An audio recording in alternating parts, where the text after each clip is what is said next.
Gap అన్నది gap అనేది చాలా చిన్న మాట. It's something like a war. It is something like A sir ఎంత అపజయమైన జగన్మోహన్ రెడ్డి గారు ఇంకా ఈ వార్ ఇలా కొనసాగించాల్సిన అవసరం ఉందా ఒక ఫ్యామిలీలోని? ఏం చేయాలి ఇప్పుడు? పోనీ ఆయన మాజీ ముఖ్యమంత్రి ఉన్నంతలో స్థానాలు ఓట్లు ఆయనకున్నాయి. ఇప్పుడు ఆయన వెళ్ళి నేను తప్పు చేశానమ్మా చెల్లెమ్మా అని ఆయనేమంటారు కదా.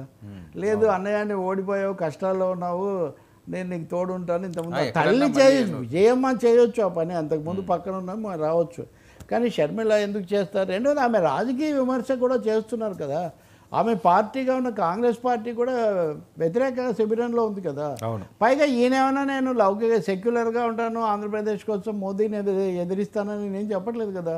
మీరు మోడీనే కీర్తిస్తున్నప్పుడు కాంగ్రెస్తో ఉన్న షర్మిల ఎందుకు మీ దగ్గరకు వస్తారు? అంటే కేసుల భయంతో బీజేపీ తోటి ఈయన వెళ్తున్నారు, వాళ్ళకి ఎక్కువ ప్రయారిటీ ఇస్తున్నారు అనుకోవచ్చా జగన్మోహన్ రెడ్డి గారు? ఎందుకంటే పొత్తులో భాగంగా మీరు తెలుగుదేశం పార్టీ ఉంటే ఈయన వాళ్ళకి సపోర్ట్ ఇవ్వడం ఏంటండి ఇక్కడ ఇంత రైవల్గా ఉన్న పార్టీకి? అంటే నాకు తెలుగుదేశం పార్టీ తోటి ఇక్కడ నువ్వా నేనా అన్నట్లుగా ఉంటుంది, వీళ్ళిద్దరి మధ్యనే ఇంకెప్పుడు వార్ ఉంటుంది.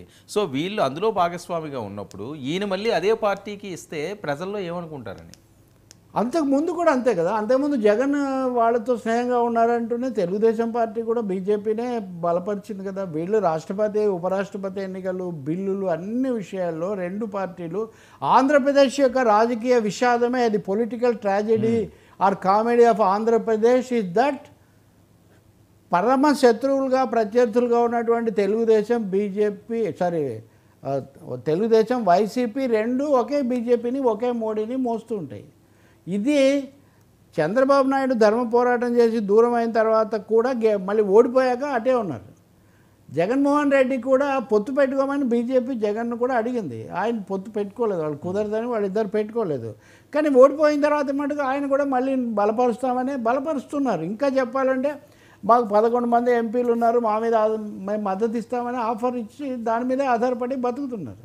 కాబట్టి ఈ రెండు పార్టీలు కూడా బీజేపీని కనీసంగా ప్రశ్నించలేకపోవటం ఆంధ్రప్రదేశ్ రాజకీయాల్లో ఒక విచారకరమైన వాస్తవం. ఎందుకంటే మీరు కేసులు అంటారా, తప్పకుండా జగన్మోహన్ రెడ్డి కానీ ఇంకా ఇతరులు కానీ కేసుల గురించి ఆందోళన పడి బీజేపీని బలపరుస్తారు. కానీ ఇది ఒక జగన్కే పరిమితం కాదు.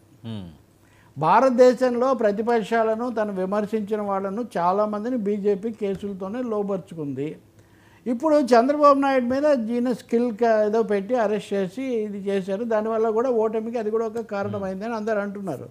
ఇప్పుడు ఆ స్కిల్ కేసులు సిఐడి అదుపులో ఆధ్వర్యంలోనైతే న్యాయం జరగదు, ఎందుకంటే అదే ప్రభుత్వం ఉంటుంది కాబట్టి వీటిని సిబిఐకి బదిలీ చేయాలని తెలంగాణ హైకోర్టులో ఒక పిటిషన్ దాఖలైంది. ఇప్పుడు హైకోర్టు ఏం చెప్తుందో లేకపోతే వాళ్ళు సుప్రీంకోర్టుకి వెళ్తారో మనకు తెలీదు. అంటే జగన్ కేసులేమో రోజువారీగా విచారించాలని ఒక పిటిషన్ దాఖలైంది. అంటే జగన్మోహన్ రెడ్డి కేసుల మీద చంద్రబాబు నాయుడు కేసులు రెండు వేరు కావచ్చు. అంటే ఫ్యాక్ట్ చెప్తున్నాను నేను, ఎవరికి నచ్చిన అభిప్రాయాలకు వాళ్ళు రావచ్చు.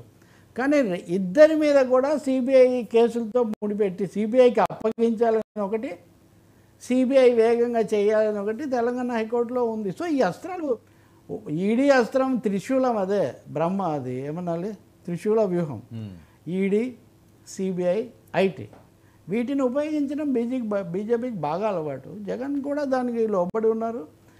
దాంట్లోకి తేవడానికే బహుశా ఇప్పుడు చంద్రబాబు కేసులు కూడా సిబిఐకి అప్పగించాలని పిటిషన్ వేశారు. అది జరుగుతుందో ఏమవుతుందో మనకు తెలియదు. అంటే ఓకే, మీరు చెప్పింది కరెక్టే సార్. ఇక్కడ గమనించవలసిన అంశం ఏంటంటే ఎన్డీఏలో భాగస్వామి ఇంతకుముందు జగన్మోహన్ రెడ్డి గారు